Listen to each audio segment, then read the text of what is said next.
Welcome to Films and Stuff with your hosts, Pete Mitchell and Ethan Hunt. Hi, everybody. Welcome back to the Films and Stuff podcast. I'm Ethan, as always, joined by most valuable Pete. Hey, Pete, what's up? Not much. Excellent, Ethan. How are you? Doesn't have the same ring to it, but I'll take it. Today, it is the weekly stream or skip episode. We know the rules. Listeners know the rules. For the newly initiated, Pete, give them the 15-minute summary of what is stream or skip. Absolutely. So Ethan and I have prepared lists of TV shows and movies for each other. We watch at least 2 episodes or 30 minutes of the movie. And on that basis, we determine if that movie or TV show is worthy of being streamed or skipped. You could think of us as in the medieval times, we are the court jester or the court taster. Food taster, that's right. The food taster responsible for making sure that there's no anthrax. We are your taste testers, dear listeners. And Pete, this week you selected for me something on Apple TV Plus that I've actually been pretty interested about. Masters of the Air, which is brought to you by the creators of Band of Brothers and The Pacific. Oh, you're kidding. You get a good sense of where this is going. It is a World War II limited TV miniseries, meaning it's only 9 episodes. And it is about a squadron of, instead of fighter pilots, it is the folks that fly the big bombers, the flying fortresses.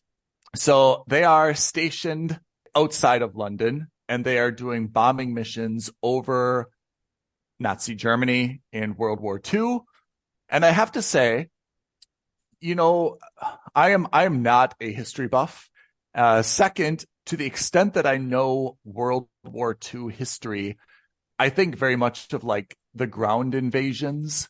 I think of, the trenches, kind of the things that we've seen on the big screen, right? Yeah, absolutely. Storming Normandy and so forth. Then to the extent I know a little bit about like the dogfighting, right? Where you've got, the single pilot planes, that engage in kind of like dogfighting with the Luftwaffe. I guess I kind of like was ignorant and didn't really think about, the massive bombers, which I think is like B-52s or B-42s. I'm not sure if that's actually the model of the plane, but they have a crew of about 10 to 12. And the way that they've done the bombing missions, apparently, and of course, given that this is brought to you by the producers of Band of Brothers in the Pacific, you would expect it to be, quite historically accurate. Right. So the folks load up in these things. There's pilot, co-pilot, right? And it's like they're flying a big Airbus or Boeing, 747. And then, of course, they've got the navigator, and then they've got kind of like the bombardier. And then they've got, kind of folks who are like the gunners, right? And generally how it goes, which I learned, which I think is fascinating, and then I'll get into the show itself. But apparently the British would only do night bombing missions because it was safer. On the ground of Germany, there was anti-aircraft guns. And then, of course, they would send up, the Luftwaffe, which is kind of the fighter planes. Yeah. To try to shoot down, the British. So the British would only bomb in the evening because it was safer, of course. But the British also did this because they were just, the term carpet bombing. The British were just bombing. So they would say generally like, hey, we're over Berlin, let it rip. And they would just bomb indiscriminately, right? The US apparently had a very good technology, which was this type of, I'm going to get this wrong.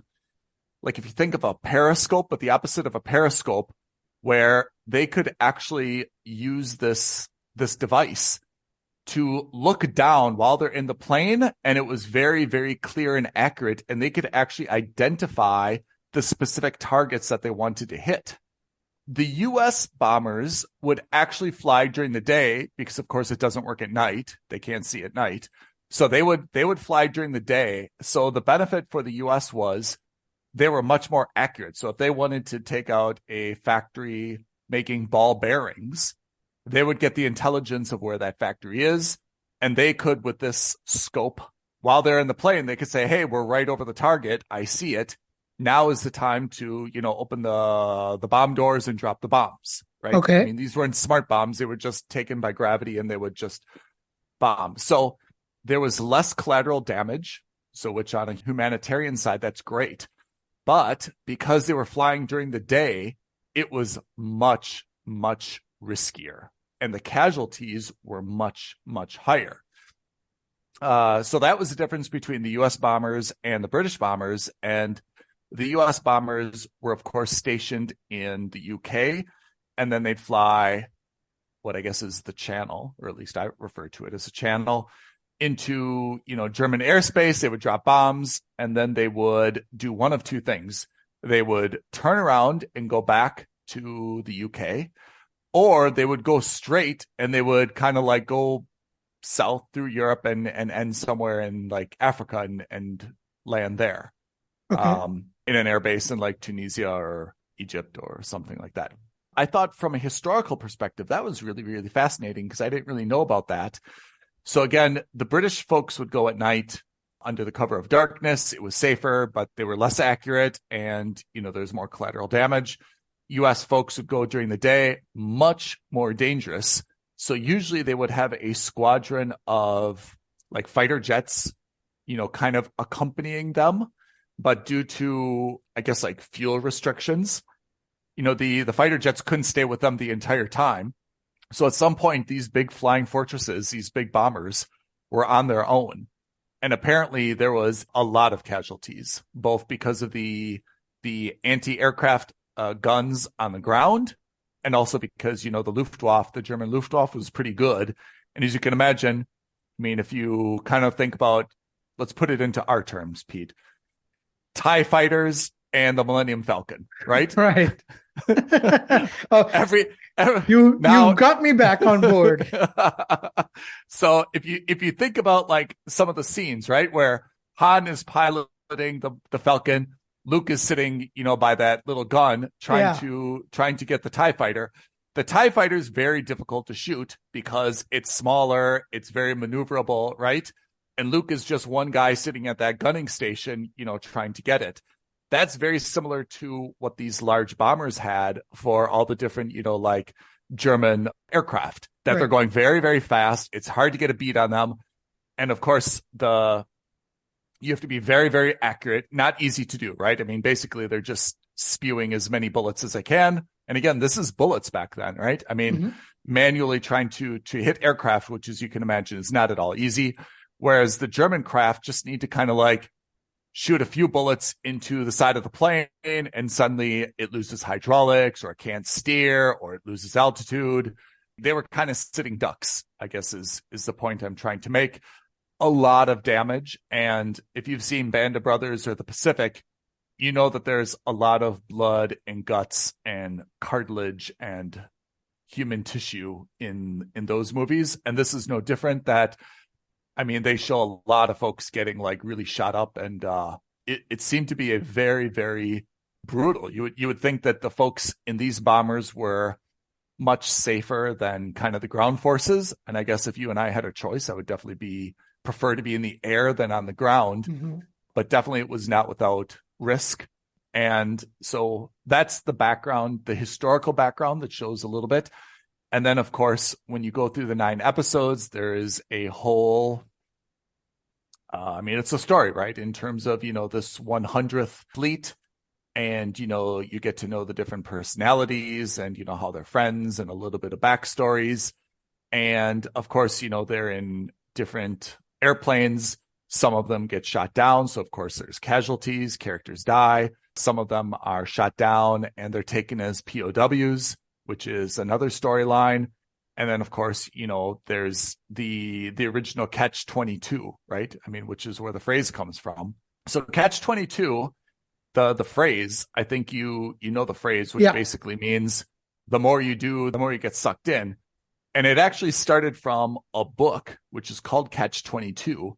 But the historical reason was that it applied to first the folks who were in the fighter jets and said, look, if you shoot down 22 enemy aircraft, you are out. Your service to the military is done. You're out, right? And it was an incentive to, shoot down a lot of folks. And then they were given a reward, which is they were supposedly supposed to be discharged. It turns out that then once they realized folks got to 22, they would raise the bar and say, well, now it's not going to be 22. It's going to be 34. And the reason they did that was twofold. One, those are obviously the best fighter pilots. Right. So you don't want to discharge your most talented employees. And second, there was just like an absence of, they needed bodies, right? So they moved the goalpost, so to speak.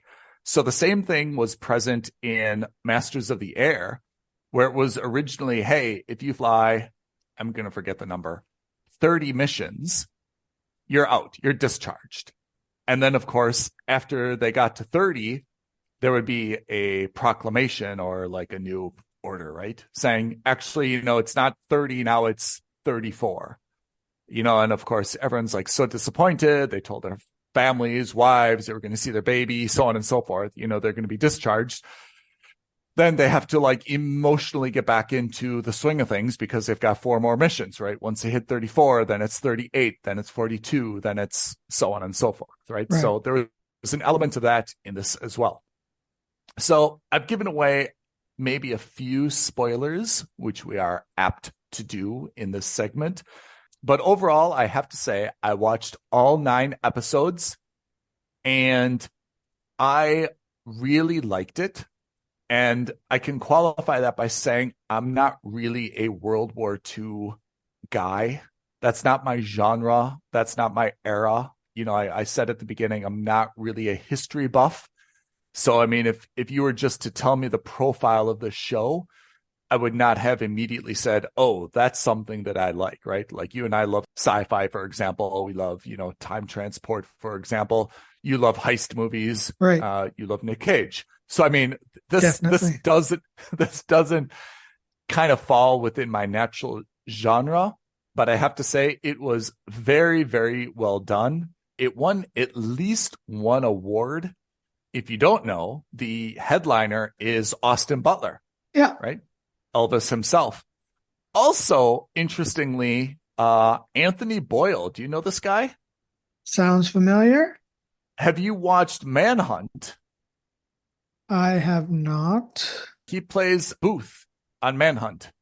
Manhunt is about the assassination of Abraham Lincoln, and he plays John Wilkes Booth. Yes. Yeah. So Anthony Boyle is heavily now into Apple TV Plus with these 2 shows, but I recognized him from that. And the other star is a gent named Calum Turner, who I didn't recognize, but he's got a pretty good biop on IMDb.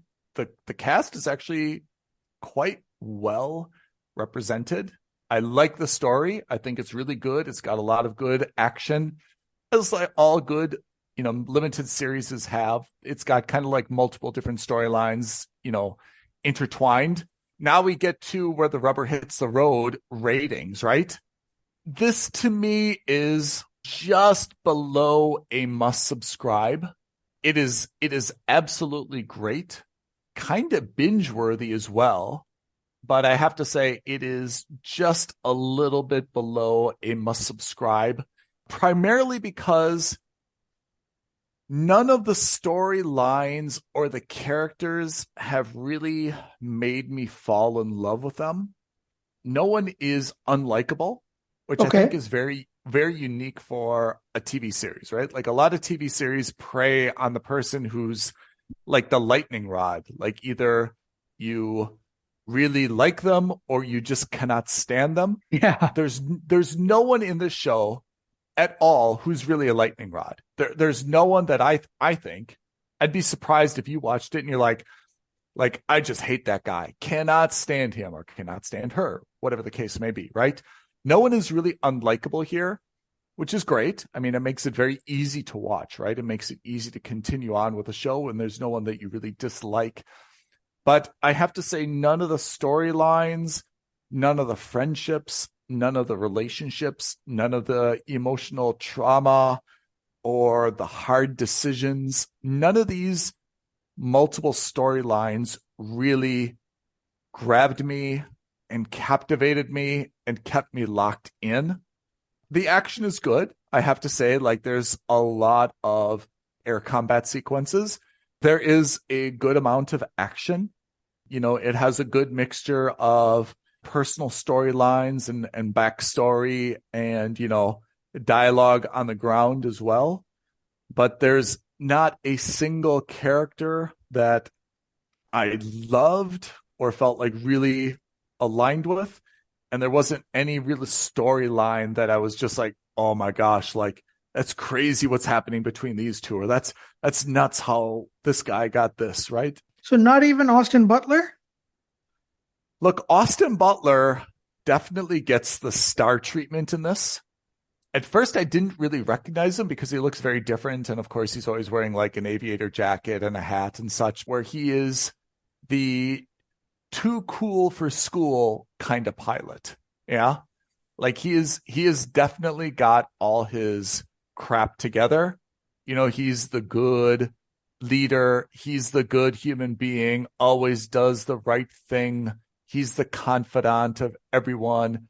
He never stresses out. Like he's always like, no, we've got to do this. It's the right thing to do, even if we die doing it, you know, like, and I feel like I like him in real life as a dude, but his character was a little bit too goody two shoes, perfect, like no dirt under his nails to like really feel like a compelling character. Right. Does that make sense? Yeah.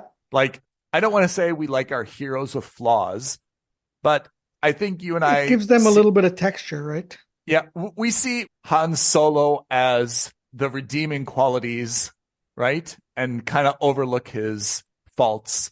There were no faults with this dude. He was just the loyal husband, the loyal friend, the great leader, kind of like the Will Smith treatment in the good old days, right? Pre-slap. You know, we're like, you know, like, right? Like Independence Day, right? Like, yeah. He's got the perfect wife. He's got the perfect job. Even like Bad Boys, right? I mean, he's like, I just want to be a cop. I just want to like do good for people. Don't worry about my money or where I came from. You know, I'm just dedicated to this job. Again, none of the storylines really, really grabbed me. If you said this was a must subscribe, dude, I wouldn't fight you about it. I would say that's a perfect, I wouldn't. I would say that's a perfectly acceptable opinion. It wouldn't be a hot take. To be honest, we wouldn't debate. I'd be like, yeah, I can see that. You know, if someone said, hey, there's no way you should watch this, this is a skip, I'd probably like have a good debate about that, saying, come on, it's not a skip. This is a great show. And it is a great show. I just think it's not a show that I would pay Apple TV Plus for only to watch. But like I said, I watched all 9 episodes. I kind of binged it. It's not hard to get into. You know, you and I have both watched shows that we've said, I didn't like it at first, but then it kind of like the slow burn, right? Yeah. We both know the slow burn. It's not a slow burn where like it kind of grew on me. Immediately after the first episode, you're like, yeah, this is pretty good. I like it. I want to watch another. I want to watch another. I want to watch another. That being said, let me compare it to like 3 Body Problem, which we saw on Netflix. 3 Body Problem, it's 2 a.m. I want to watch episode 4, right? Yeah. Like I couldn't turn that off. Masters of the Air, I can turn it off, you know? Like it's not like I could only watch that until my eyes were just like literally closed. Like that's one where like, hey, that's really good.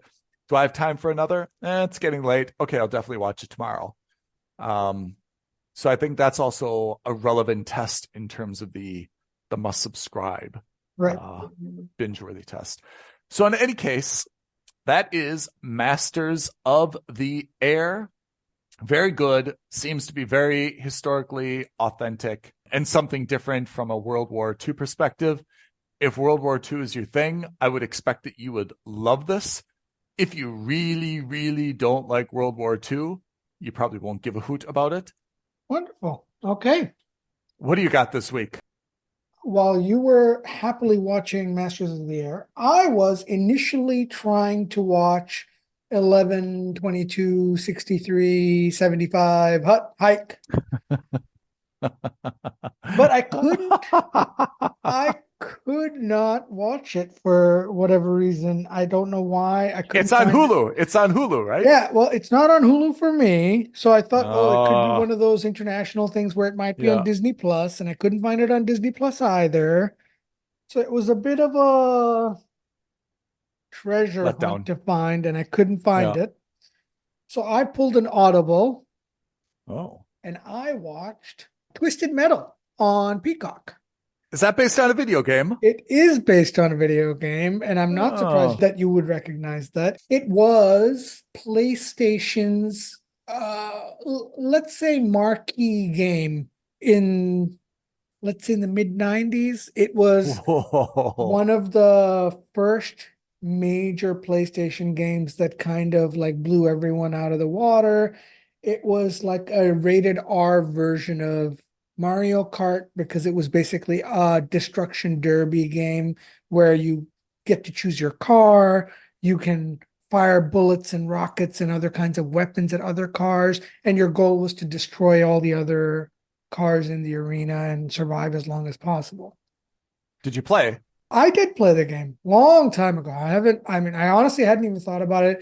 It's one of those properties which is so weird that you would think you couldn't imagine them making a TV series or a movie out of it. Like it's a bit odd, Hmm. but they did it. They did it. It stars Anthony Mackie, who we all know Huh. from the MCU. Yeah, yeah. Stephanie Beatriz, who's probably most famous for her role as Rosa Diaz from Brooklyn Nine-Nine. Oh, yeah. Will Arnett. Oh, no way. Yeah, he plays a voice. I He's love Job. yeah, exactly, Job. And Thomas Hayden Church. Oh, So man. on paper, pretty substantial cast if you look at it that way. Yeah. The premise is that we're set in a post-apocalyptic world and America has kind of turtled in. It's kind of like Fallout, which is to say all these little cities have created like walled structures for themselves where like they are safe havens, and Okay. everything outside of the city walls are basically like the wastelands, and it's like this danger zone. Okay. And Anthony Mackie plays, I mean, he's basically a delivery driver, and he Okay. delivers, food, medicine, weapons, car parts, etc., from one city to the next, and he gets paid for that. Okay. And that's his job. The premise is that he takes on a job to go from California to Chicago. And Chicago is known for being this super, super dangerous place. And along the way, he meets one of the bad guys from the original video game. I don't know what it's going to be like in this series. He meets Sweet Tooth. He meets Stephanie Beatrice's character. And it's positioned as an action comedy. And I use comedy very loosely. Yeah, that is to say, it's clear that they're trying to make this a comedic take, but it didn't land for me. Like the Oh. dialogue didn't land for me, the action sequences didn't land for me. It's like on the side of being a little gory. It's they try to use the humor of the Fallout TV series, but they don't land, which is surprising because the Fallout TV series came out now in 2024 and Twisted Metal is from 2023. Oh, this is first. Yeah. It's clear that they spent a lot of money on this show, but it still somehow looks cheap, if that Oh, makes sense. really? Yeah, like it looks almost like one of those old-fashioned 70s era B movies. And I don't know, man. It didn't land for me. I didn't like it. I thought it was a total skip. It was just not my cup of Yee. tea. I didn't have any expectations for it, which is a good thing. I mean, do you think it's strange that Anthony Mackie's in the show on Peacock? I mean, like, is that a referendum on his desire to be affiliated with a video game franchise, or that his star has fallen and he's only getting Peacock. Because if this was like an Amazon show, he could be like, oh, it's Amazon, not really sure about the show, but what do you think is his mindset joining this? I gotta imagine it's because of the property. I gotta imagine it's Twisted Metal because I don't think it's a Peacock thing. I don't think it's a Star Has Fallen thing. He's still the new Captain America. Yeah. I mean, it's not like you could say his star power has fallen, right? So I don't think it's a case where someone's just like, let's throw this guy a bone. I think it's just him saying, hey, I really loved Twisted Metal when I was growing up, and I would love to be associated with that. So difficult when you're making the decision to join an intellectual property, and like it's like a trust fall, right? Like you're really not sure if it's going to turn out like Halo, if it's going to turn out like Twisted Metal, if it's going to turn out like The Last of Us, right? I mean, it's really a trust fall with some of these things where you say, okay, I'll sign up for it. Like I'll be the lead, but are you sure it's going to be something that's going to be well received by the audience, Yeah, exactly. That's exactly right. So I was just a bit surprised that, let's put it this way. I'm not surprised that he did it. I am surprised that it turned out as poor as it did. I also think it's one of the few properties where I don't think it naturally makes sense for them to turn it into a TV series. It's not like the video game was Yeah. known for having a phenomenal story. Yeah. Well, that's a good point, because I mean, something should have one of three things. It should have a huge brand, it should have a great story, or it should kind of like lend itself to being a series or a movie, right? And it sounds like for Twisted Metal, I mean, the brand alone doesn't carry it, and it doesn't have like really any story that would like automatically transition. Like it doesn't write itself. You have to basically create a script and a storyline for it. Right, exactly. It was interesting seeing it on screen. Yeah. Again, you can tell they definitely spent money. It's not like the effects are bad, and they've got the gore, they've got a lot of it is what I would consider to be faithful to the video game, at least in spirit. Yeah. But again, as you just said, does that translate to a good story? No, that falls down to the writers, really. Yeah, like The Last of Us, which we all loved last year, that made sense. Yeah. The storyline This is the equivalent of the Barbie movie, which is to say, let's take an established property and then let's make a fictional movie out of it, or a fictional story out of it. Well, yeah, that only works if the story or if the movie is written well. And in this case, I'm not so confident that it is. Yeah. I agree with you though. Like there's a level of humor in a show like this that really needs to hit. And if it doesn't hit, then like it kind of throws off the whole timing and the whole watchability of the piece, right? Yeah, exactly. Disappointing, because Will Arnett is usually known to attach himself to like extraordinarily funny stuff, right? Generally speaking, absolutely. And in this case, he plays Sweet Tooth, but only the voice. They have another character actor play the actual physical character, and he just voices him. It again, like that's a great example. Sweet Tooth doesn't land for me. He's supposed to be like the scary clown villain from the first game. Again, I haven't played the game in 30 years, so I don't remember, but it didn't feel creepy. It felt forced. I don't know. I didn't enjoy it. That's a skip. It is unfortunately a skip. And again, the only reason I watched this was because I couldn't watch the JFK miniseries. But if I can, I will update our list accordingly. Okay. So that's Streamer Skip. We've got one skip. We've got one mooch encroaching on must subscribe territory. What do we have next week? What are the assignments? So next week, you and I are both on Netflix. Oh. You are watching a show which I am actually very keen on watching, called Once Upon a Crime. I like how you say it. Once Upon a Crime. Exactly. And I will be watching a show called A Man in Full. Once Upon a Crime. Do you know anything about it? I do. I do. I don't know how much I want to tell you, but I do know that it is a Korean show from what I understand. Oh, really? Yeah. It's basically a Korean take on fairy tales. Here's the IMDb synopsis. While at the royal ball with Cinderella, Little Red Riding Hood finds herself in the middle of a mystery. Can she solve the case before midnight strikes? Okay. So I have Once Upon a Crime. And what do you have? I've got A Man in Full. What is that? I don't know. You put it on my list. A Man in Full? Mm-hmm. Oh, I do know what this is. It's with Jeff Daniels. Oh, yeah. I think I've seen the screenshot on Netflix, but I never watched it. Yeah. Yeah.